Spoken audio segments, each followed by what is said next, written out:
name is Franziska Hütter. I'm from Austria. I work in a natural history museum there, and we also had the pleasure to show the exhibition The Plastic Garbage Project over there. And as Amanda said, we only had it this year for 4 months, and during this time we really had a lot of guided tours for visitors of all ages, and we got a lot of positive feedback on the exhibition. But today I'd like to focus on a more non-personal educational program we had there during the exhibition time.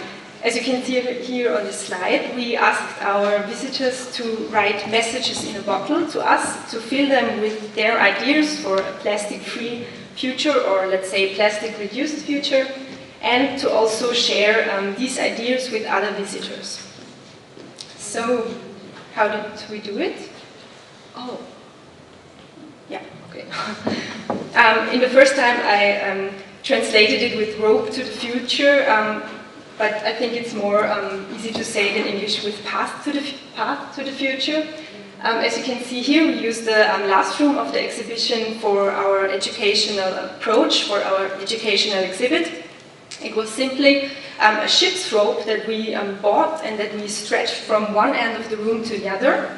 And why did we use a ship's rope? We wanted to make a visual connection, a link to the sea, and we decorated this Path to the Future, this ship's rope, with everyday plastic we collected from our homes, and we put it there and decorated it in order to make it really visually look like as if the ship's rope is floating in the sea, in a sea full of garbage.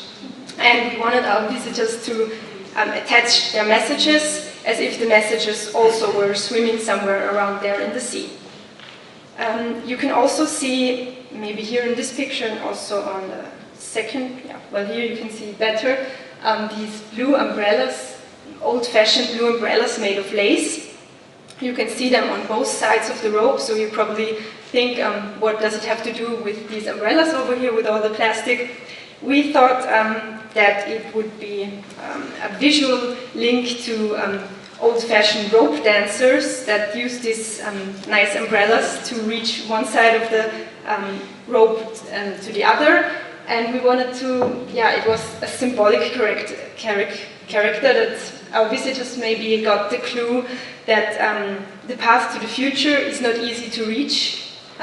It takes effort to really work the balancing act between consuming something, consuming a lot of plastic, and living a more sustainable life. It's not always easy, it's hard work, but in the end it will be, of course, worth the effort. And we also provided these messages in a bottle, as you can see here. That is one picture of this rope before the exhibition opened, so we don't have any messages over here, but we provided these colored paper in the shape of a bottle, and also provided these wooden cloth. I don't know if you can see them here on the rope, to provide something where visitors could pin up their messages. Let me have a closer look at the participation. What did we want our visitors to do? We wanted to give them the chance in the last room of the exhibition to really personally reflect what they saw during the exhibition. What stuck in their mind, what were their wishes or their dreams, maybe their fears concerning plastic garbage in the sea. And we wanted them to encourage, to participate creatively, to write something down in these messages, like a little girl wrote, "No garbage in the ocean, please." And via this creative participation, we also wanted them to encourage to start an exchange with other visitors by pinning up their message in a bottle on this ship's rope. And you can see here a picture from the last days of the exhibition. It was really full of messages from different visitors, and in this pinning it up to the rope, we really started a connection, or I guess the visitors started a connection between each other, and started also a conversation about the topic.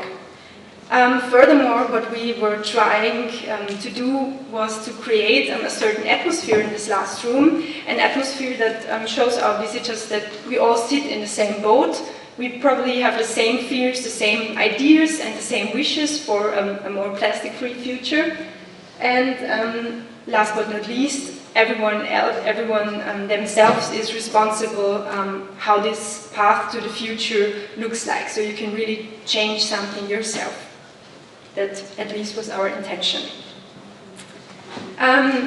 Coming to the results, as you can see here, we got a lot of really creative participations from visitors of all ages. And I'd like to have a closer look now on the results in numbers, let's say. We received 298 messages in a bottle, and they were filled with 439 statements concerning the plastic garbage problem. And mainly they were written by smaller children or by teenagers. We assumed that just by the handwriting. And I'd like to share with you now the top mentioned topics. We summed these first top mentioned topics up under the statement, advice to a more sustainable lifestyle. So there were many down-to-earth messages, just like only buy what you really need, avoid buying plastic packed items, avoid plastic in general, use glass instead of plastic bottles. And you can see here in these bracelets, 140 statements were on this more sustainable lifestyle. The second most mentioned topic concerned the hurt sea animals. You can see in the exhibition the tangled up sea animals or the birds with the plastic in the belly. So that really stuck in the mind of the visitors, I would say. We got a lot of angry messages to really stop hurting them and stop polluting the sea with the garbage, and in this, of course, hurting the animals. And we also got a lot of really sad expressions via these messages in a bottle. You saw the drawings before. Yeah, we think that really stayed in the mind of the people. And number 3 and number 4 mentioned topics were the simple advice to stop using plastic bags and to stop littering and pollution in general. We called it Ideas for a Plastic-Free Future. I have to admit that we didn't get so many special or outstanding ideas. There were more like down-to-earth ideas, but I think that's probably a positive result as well, because you can really change something yourself. Some more outstanding ideas were, for example, the idea to just put high taxes or even taxes on plastic products, to make plastic bottles and cans returnable, or the simple fact to just collect garbage when you see it out in nature yourself and put it in the next dustbin. Yeah, we also got some critics for our educational installation. For example, the question, why do you only provide plastic ball pens to fill out the messages in a bottle when we're talking about the plastic problem? So I would say that's kind of a reasonable critics. And I'd also like to share with you some surprising results. We didn't expect that, to be honest.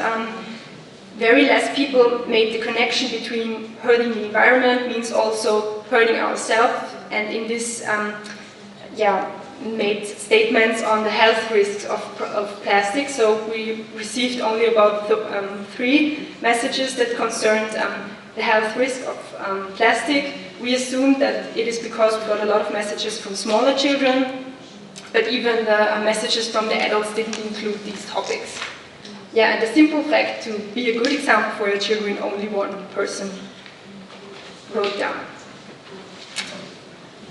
So what is our conclusion? I would say towards the educational idea, we can say that it worked. It was self-explanatory and intuitive for our visitors.